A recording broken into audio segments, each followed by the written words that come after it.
This is the Indy DMD webinar for CDBG job reporting. Thank you all for hopping on.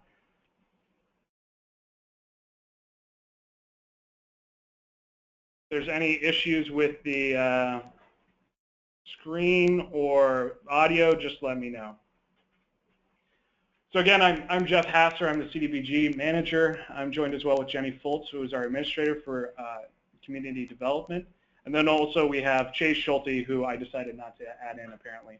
The goal of this webinar is to, when completing a CDBG economic development project, how you should report the jobs that are created to us at DMD.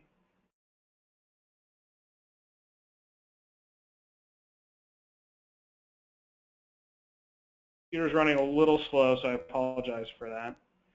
Phones, so typically for the webinars, as I think I mentioned before, is that we will not be muting our phones, which we have typically done in the past, since we have a little bit of a smaller group.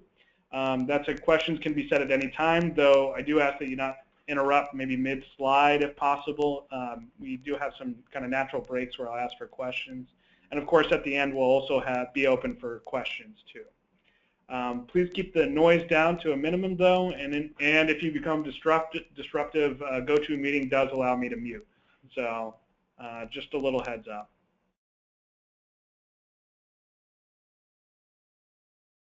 After the webinar, a copy of the PowerPoint and a YouTube video of this webinar will be made available on our website, as we have done in the past.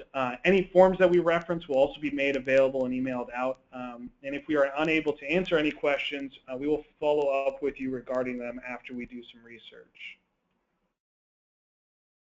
So this is a list of the active economic development projects that we have going on right now, awarded over the course of a couple years. And the grant amounts, whether it's in the NRSA and the jobs required. There's an asterisk next to Irvington Coal Factory, which I'll explain a little bit later.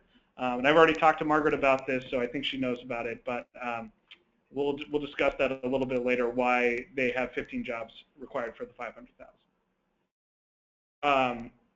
Neighborhood revitalization strategy area. I wanted to talk a little bit about the NRSA because it ties so closely to a lot of the job requirements that we have, and just go over a little bit of details about that. Again, we have the NRSA map here, which is available upon request. I want to say we have it on our website somewhere, but I'm not entirely sure. But again, if you want a more detailed map, you can always request it. This has not changed during my tenure over the past year or so. So if you have something from along that line, it should still be accurate. So this is an area created by DMD and approved by HUD for the purpose of strategic funding in particularly distressed areas of a city. Technically 6 NRSAs in Indianapolis surrounding the downtown, though we commonly refer to it as just one. And you can see on the map that we have those color-coded as well.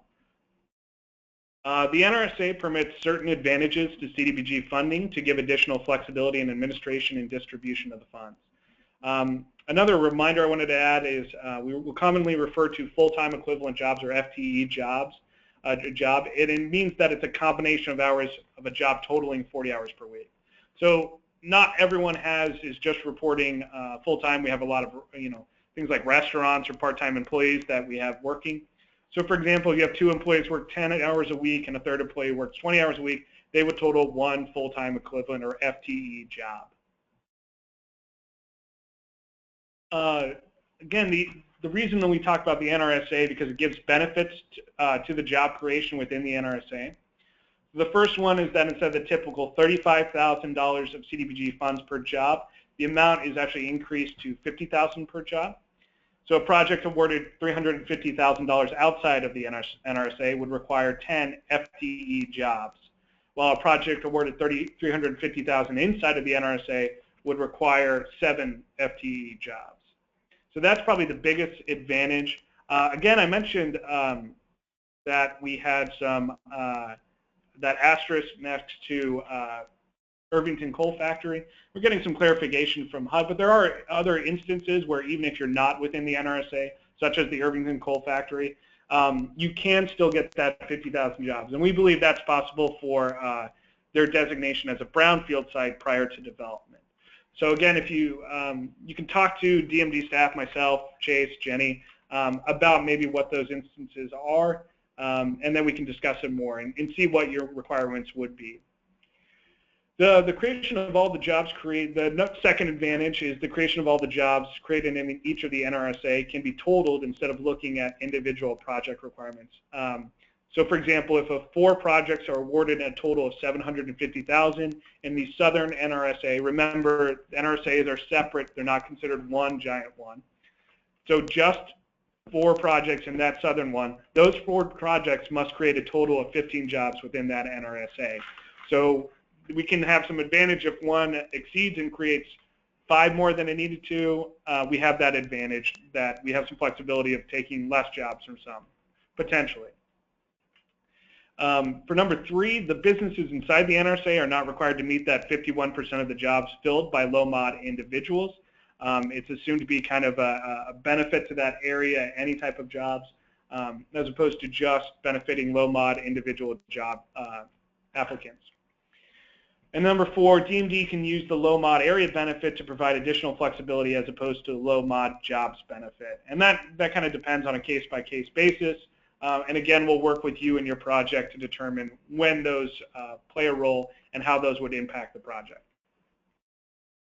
I'm going to reiterate this, and as mentioned before, don't assume that because your project is in the NRSA or exam one of the NRSAs, some other projects will create enough that it will lower your requirement. This is very important. We do rely on that, and while we want that advantage, it's better to assume that you still need to make those requirements and reach those as much as possible, and we do have those contractually obligated for the most part in order to create that benefit. So I just want to reiterate, do not assume that someone else will pick up the slack if your project's not able to. Another important part of the jobs requirement is the national objectives for economic development. And here's a little chart of the national objectives. Again, the low-mod benefit, the slum and blight, and the urgent need. The first and most obvious one under the low-mod is jobs. That, of course, ties directly into it. The creation of jobs is that national benefit for national objective for low-mod individuals. I also mentioned as well that there can be an area benefit, particularly within inside the NRSA. So that's another thing that we can potentially use to qualify for jobs requirements. And then not as commonly used and very more rare circumstances is limited clientele. For example, if you have a low-mod business owner, we might be able to qualify individuals that way. And then in some other more rare circumstances, with a spot basis for slum and blight, we might include a jobs requirement as well. And generally, these will also almost always be economic development projects. I don't see very many instances where, for example, housing, we would ever include a job requirement specific to that. So these are mostly limited to these 4, but primarily that jobs and area benefit. So again, it depends on projects, but projects can create jobs and report them even if they aren't explicitly the low-mod jobs national objective. As I spoke before, the area benefit or the slum and blight or even the low-mod clientele. So you want to check your contract in Schedule 2, though I think that might be changing if we update our contracts to see what you are required to create based on the project. And even if the jobs are not expressly required as part of your project being set up with HUD, the creation and reporting of these jobs still adds a benefit to the city's reporting to HUD overall. We can say, we only put in $500,000 of CDBG into economic development, but if we created 50 jobs, that's a great benefit for us to report and be able to say that we're using this money responsibly, but also effectively. Before I hop onto the application, do we have any questions regarding any of those, the national objective or the NRSA at this moment? I don't see any chat questions and no one's spoken up, so I will continue then. During the application, and this is something that we're going to add on going forward primarily, is that economic development projects will be asked during the time of application to complete a list of the jobs they will be creating. These are not binding for the types of jobs that have to be created, but something HUD has requested that we include with any CDBG applications. In terms of the rolling round of the Federal Grants Review Committee, we don't have this included in the application, but if your project is an economic development project and being considered, then we might request it shortly after when we're talking about that, just to get an idea of what you would be creating. For the job reporting process, this is essentially how most of the economic development projects would go and how the reporting would go. So it'd start with the contract is awarded with job requirements. Eligible activities are completed and reimbursed by the city. Jobs are created by the business and documented by a project sponsor. Once the job goals are reached, project sponsor submits documentation to DMD. DMD will perform a site visit and confirm the creation of the jobs. If everything is satisfactory, DMD staff will close out the project with HUD. We make it look so easy here, I know. And here are where we're going to have some forms required, because you know how much us CDBG staff love our forms. The first one is the Jobs Made Available certification form, and I'll discuss what each of these forms are and what the requirements are next, but I just wanted to show you where they pop up in the terms of things. And that's going to be towards when the contract is awarded with the job requirements. We'll probably ask that once the contract is actually created. The individual job reporting form, which is when the jobs are being created by the business, documented by the project sponsor. Again, I also want to say that I use business and project sponsor sometimes interchangeably, because we can't have it where the business is the project sponsor. Sometimes it is, sometimes it isn't. And then finally, the job reporting form. So this is once you reach your goal and you want to submit that documentation to us to start that closeout process. So again, the first form that we'll talk about is the Jobs Made Available certification form. This is a new form, so you probably all these are pretty new forms except for the jobs reporting, which is more just tweaks of an old one. But this will be the first one you'll get exposure to. This form is created prior to advertisement of the jobs and completed by the project sponsor of business. And it allows DMD some additional flexibility with our HUD reporting.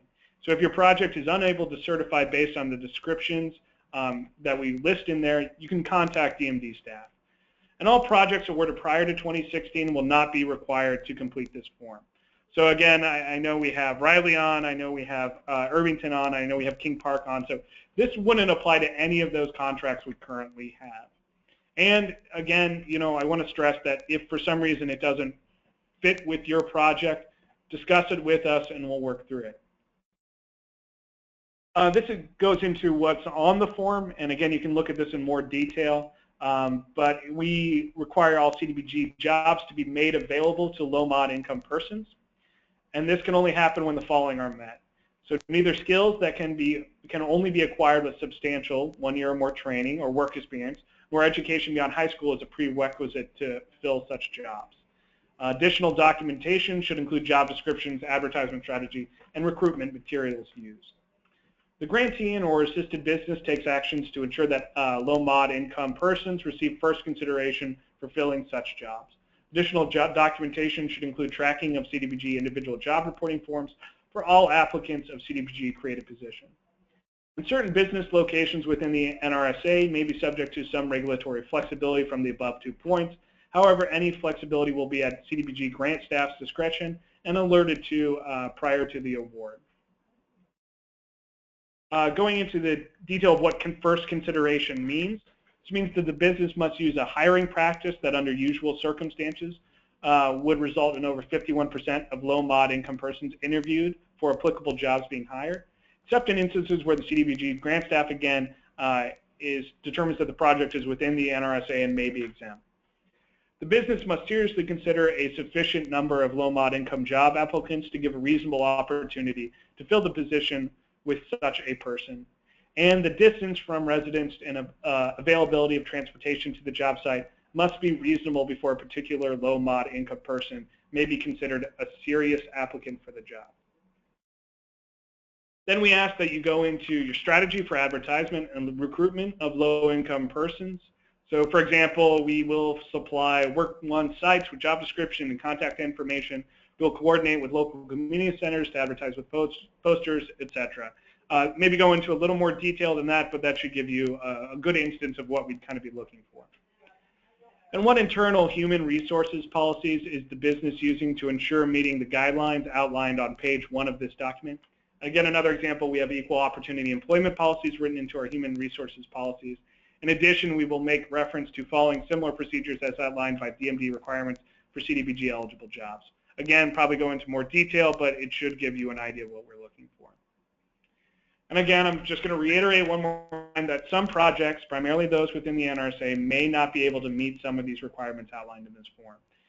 If your project will not fit the requirements outlined in this form, please contact DMD to discuss why this would not be feasible. But executing this form provides you in DMD additional flexibility with HUD's requirements, and is strongly encouraged.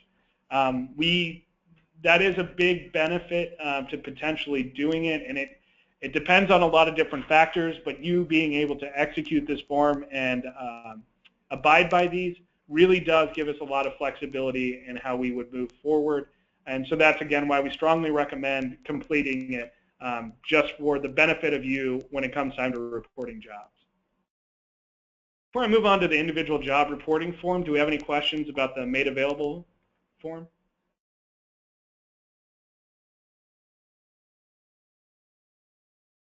Again, I don't see anything in the chat or with the anyone bringing up any questions, so I'll continue to move on. So next is the individual job reporting form, as you can see here.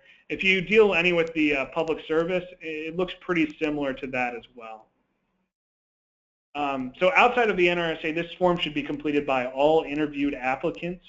So if you have a position for a forklift driver and you have maybe 20 applicants submit a resume, but really you're only interviewing 3, we would just ask that those 3 applicants that you interviewed complete this form, again, when you're outside of the NRSA. When you are inside of the NRSA, this form should be completed by hired employees. So that way, if you just hire that one person as a forklift driver, that's the only person that needs to complete this form. The job type is the only question that will need to be completed by the business or employer, and I'll go into a little bit more detail with that. But other than that, everything else should be able to be filled out by the employee or the applicants. This form is created to document those individuals who are being placed in CDBG created jobs and allow project sponsors to track the information as the jobs are being created. So we'll go into a little bit more. It's a little redundant, but it also, the certification of the income and being able to have that information readily available as the jobs are being created is going to give you a benefit going forward. What we ask for on that job reporting for pretty straightforward stuff. Anything that I think if you filled out a home requirement, we have most of that in there. And again, it would include the household income and a self-certification signature. So these applicants or employees are self-certifying their income.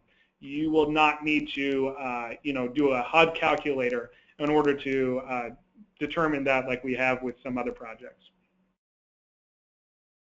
Again, the job type question, I'm just going to go through this quickly, but it relates to 3 designations of either skilled or craft workers, semi-skilled or operatives, or unskilled or laborers. And this goes into each of these details. You can look a little more into it. We included a website from HUD as well to give a description. If you have a question about one, you're more than welcome to give us a call and ask what that would be. And here's some of the sample professions that would apply to. For example, skilled would be mechanics or electricians, etc. Semi-skilled would be more like operatives, attendants, furnace workers. Unskilled, groundskeeper, wood choppers, digging, mixing, lifting, etc. You want to keep these completed forms on-site or within the project sponsor's offices. DMD and HUD will reserve the right to monitor these and assure that they were executed and match the corresponding employees that you reference as well. So again, this is something I want to reiterate. We don't need to see these until that kind of monitoring, on-site monitoring, but it is something we will expect you to have in your file for the CDBG reporting. Any questions on that document? Yes, Jeff. Yeah. If this is Margaret, two things on the form. What if people have already been hired? And secondly, on the job reporting form, you ask for income. Is that income of what they are making before they start work, or is it income that they're making if they were to start work? Yeah. So the first question in what if they've already been hired, I'm going to give you the option to do that. We won't. Well, I won't. I'm sorry. I was thinking we could get away with that, but we'll still need the certification of the income. So okay, essentially, so they could go back. They can go back and fill it out after the fact. Yes, absolutely. And okay, so we just require that you do it at the time of, just while it's kind of fresh in their minds. And you can probably ask for this when you're filling out all those employee forms that you would need to hire someone anyway. But yeah, they can go back and self-certify, and then it would be their income prior to having this position. So they would just need to fill that out. Again, they just kind of circle whatever their household income is and go from there, and then we determine it. So does that answer all your questions? Yeah, that's good. Thank you. Okay, and yeah, we might update the form as well to kind of clarify that too. So let me skip ahead, sorry. The final form, excuse me, is the CDBG job reporting form. This is just the first page of that, but we'll go into more detail. Once you have created all of the jobs required, then this is the form you complete using your individual job reporting forms you have collected.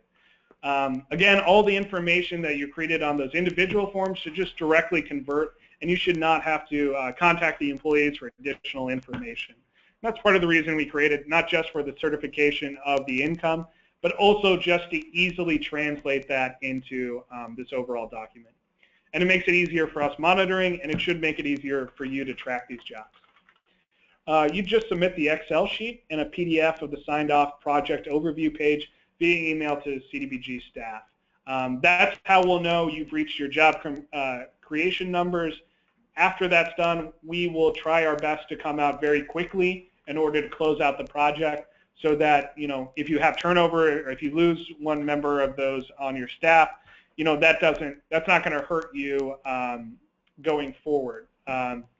So we do need to have everyone working there. So if you say you're going to create 10 full-time employee positions, and you send us this document, and we can't come out for a week, and you lose an employee in that week, we're going to have to wait until you get back up to 10.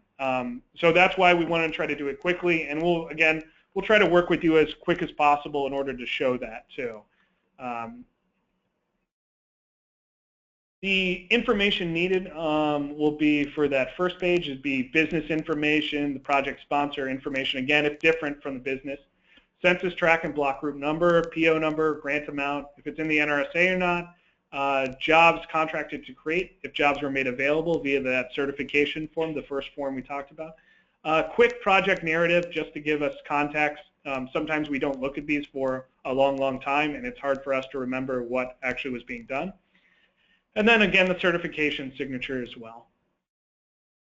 The tracking log, again, which I'll pull up, all the information within the individual job reporting form. And again, it translates that information onto this form. If all the information appears to be correct, CDBG staff will alert you and schedule a visit. And one thing that we are kind of stressing as well, and that we've had a lot of questions about, is that the job reporting form, or when you complete those jobs, should be submitted within 18 months from completion of construction or expiration of the contract, whichever is earlier.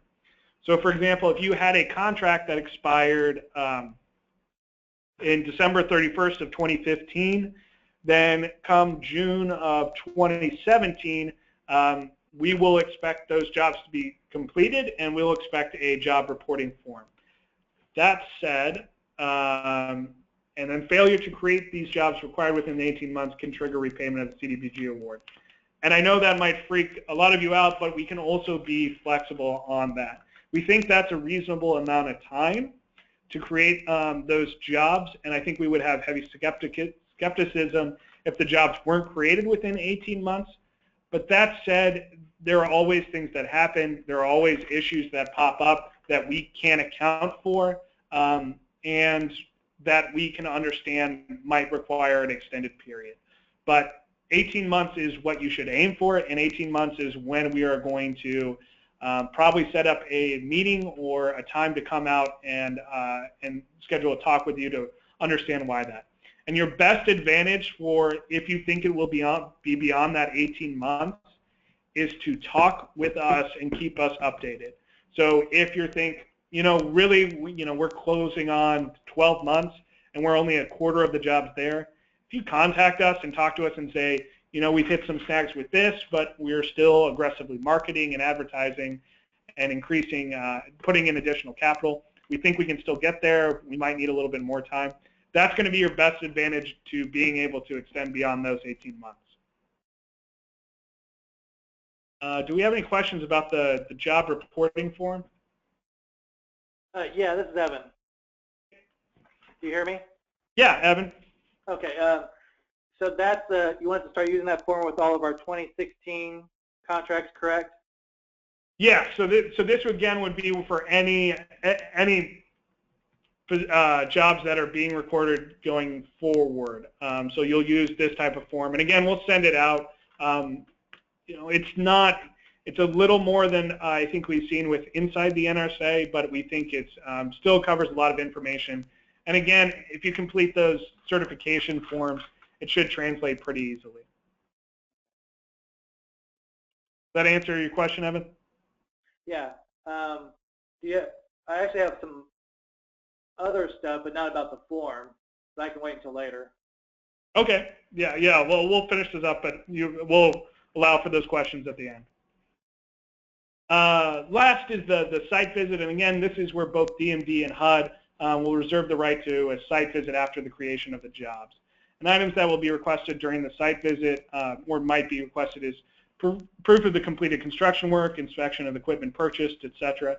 Making sure if we bought a new refrigerator for a restaurant, we might ask to see that refrigerator so that it's still on site. All the forms and documents outlined in this webinar, pay stubs and timesheets showing the total hours. So if you say, Joe Smith worked 10 hours and Jane Smith worked 30 hours to equal 1 FTE, we'll probably ask to see those timesheets to show that they worked those 10 and 30 hours to meet that. And then also we may conduct interviews with some of the employees just to kind of talk with them. I think these will be pretty informal. We're not expecting to say, to try to catch the project sponsors of the businesses, but we're going to reserve that right just to speak with them in instances. And Evan, you were just a little too quick, but now I have opened it up to questions. Well, I can wait unless someone else has specific questions. Mine's more of a statement.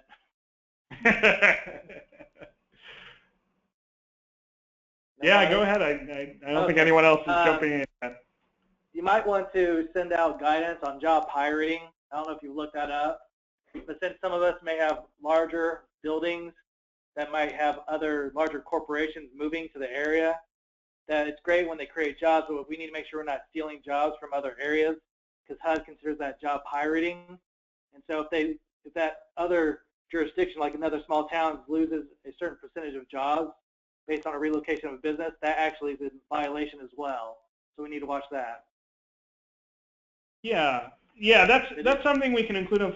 Usually we've been trying to be very upfront with that at time of application to ensure that that is something that they are not doing. That's a good point. It's something that we can add to one of our forms or include as an additional form to prevent from any type of job pirating going on. But yeah, just to reiterate Evan's point, all these jobs must be new jobs. They can't be transferred from even another location within the city, let alone from across the state or across the country. So these all have to be new jobs in order to be eligible. Do we have any other additional questions or comments? Maybe how it these might relate to your project or questions you might have?